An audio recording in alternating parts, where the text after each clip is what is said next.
nanonood ngayon, please share it. While Kaya waiting. natin kung maglalaro si Kahit, Twins. Kasi kahit si lang Twins share lang guys. Thank you. Ito, Oy, pamilya yung maglalaro si mapa. Twins. Naglaro yung babae. Ayan, no? So, live sa Trust Oo nga, Esports. no? Wow, let's see. Let's go, Wow. Twins. Susupport natin ito si Twins. Kaso sinalok agad ni Harley yung bomba. At matapang Yung yung bomba. Twins. Grabe. Grabe yung Twins. Lakas bumaril. Pwede. Pwede. Oo.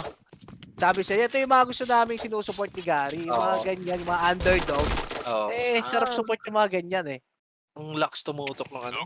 On. Pansin ko lang, ang lakas tumutok. Okay, so that's 1-0 for Trust Esports. And now, second round. Nice early pick. Wala pang 5 seconds. Naku, nagkilabot ang granada na naman. Oo, pero nakita mo yung granada ni Twins. Parang ano eh, una pa lobo, tapos yung isa medyo patusok para sakto sabay sa sabog. And for me, that's a signal that this person knows what Ready. she is doing. Mission Diba? failed. Sa ready sila. Actually, again, this is a map pick of... Tingnan natin yung map pick. It's a map pick for Ibreton. Oo. Map 1. Pero we can't discount ano dito, Trust Esports, no? Mukhang ano rin sila eh. Hindi lang sila basta-basta, mukhang meron talaga silang org that they could show off. Pero tingnan natin kung kakayanin nila.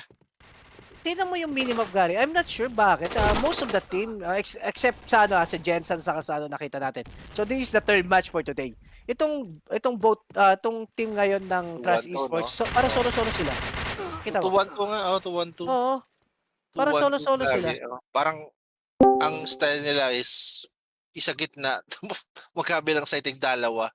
Tapos medyo split pa. Parang parang may kanya-kanyang play. Parang sige, try yung pumitas Eto, dyan, try namin oh. pumitas dito. Eto. Parang ganun eh. Ito pare panoorin na si Twin kasi alam naman natin siya yung pinaka star dito kasi siya yung Siya yung naging babae babae. rito. Oo, Siya, tingnan siya natin. yung uy, may malalasot siya. Sabi niya. Si Box, Jericho, sabi niya. Jericho, Hey! galaw-galaw. Hello! 3v1 situation ngayon. At pa-discard siya, oh. Ang bilis niya Bilis mag-reputation, mag-repo. pre. Oo. Oo. So, yun yung mga yung mga indicators na Marunong may to. asim. Oo, marunong. Ayan, nakita Ayun, mo, ayan, nakita siyang kalaban, atras kagad kasi Binawasan niya lang eh, no? wala na siyang kampi. Pero definitely, she knows what she's doing. Pero yun lang, Na-Aljun siya. na, Na-Aljun siya. medyo magulang talaga yung blue team. I suggest Trust Esports needs to do a 3-2 kasi 2-1-2 is not working right now. 2-1-2 is best if you get a sniper. Pero if you don't have a sniper, you need to stick to that 3-2. And look at that. Sige, refrag. Pero every time na there's an area gathered, natatalo sila sa frag. Ngayon, 4-2 na. So, it's not really working. Huwag sila masyadong stick sa ganun tayo. Lalo to na, seems like malawak yung Twin. mapa. Si Twin na naman na tira, napapansin ko Twin ha. Baka naman nagkataon lang siya, ikaw naman eh. Pag maayos naman gumalaw eh. And mukhang makaka-box up na naman siya. Kaso unfortunately, this is not a frag game, parang team game to. Yes. Hindi ka papanalo ng frag and it's good to see that she's fragging, of course. But you need to play with your team. Mababasa na naman niya. Nakaisa ulit siya. Okay yung galawan niya eh. It's just that she needs to synchronize with his team to make it more effective. Kasi kung ganyan, puro medyo mahirap manalo pag Ba't hindi ganyan. sila nagda-duckwalk? Duckwalk is a very good arsenal. Diba? Oo. Kasi you can go from point A to point B faster kaysa yung nagulat ka ng ganito. With less sound. Yeah, to. Stealth factor. So, yun nga, hindi nila na-utilize. Siguro baka, ganda ng silip niya na doon. Ganda ng silip nila. Oo. Teka lang. Sabi niya, may chicks doon. Okay, let's go. Hindi, kita ni Jericho yung paa actually. Oo, yung kalahati ng katawan. Kalahati ng katawan, kita niya.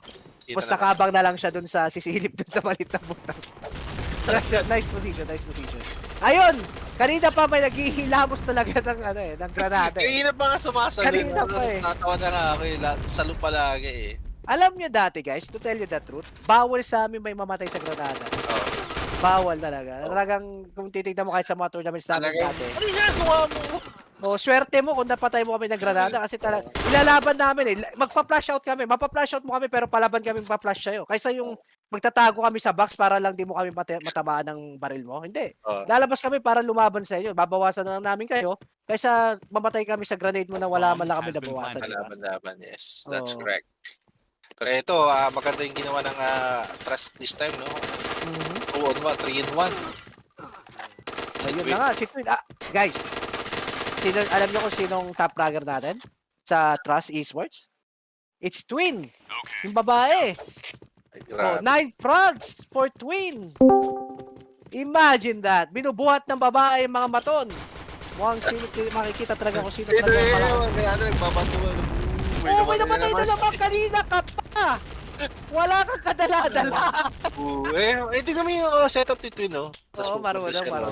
Okay, pag may napatay na naman itong granada, OMG. Pero ang napapansin ko, Gary, bakit parang walang kadala-dala yung mga player dito? Laging, may pampalas ba yung granada? Hindi, baka naman talagang masyado lang marami yung granada, Shane. We Hindi, cannot tell, kasi pero Bomb you has been planted. if you're in a pro team like this, it's your job to know the spots, the grenade spots. 'Di ba? I think those are the basic grenade spots dito kasi there are basic grenade spots and it's your job to know and to how to counter that. And you're not doing your job kung lagi kang nagagranada, you're not just doing your job. Naku, hindi train pare. So, bawal yung buko rito, Twin. Sidestep lang. Yeah, ganyan dapat. Ganyan. Pero yeah, All right. talking let's move about out. the grenade factor again in this game, yeah, it is strong. But if you're in the pro team, it's your job to know all about it. Diba? At least 90%, 80% alam mo dapat yung Gary.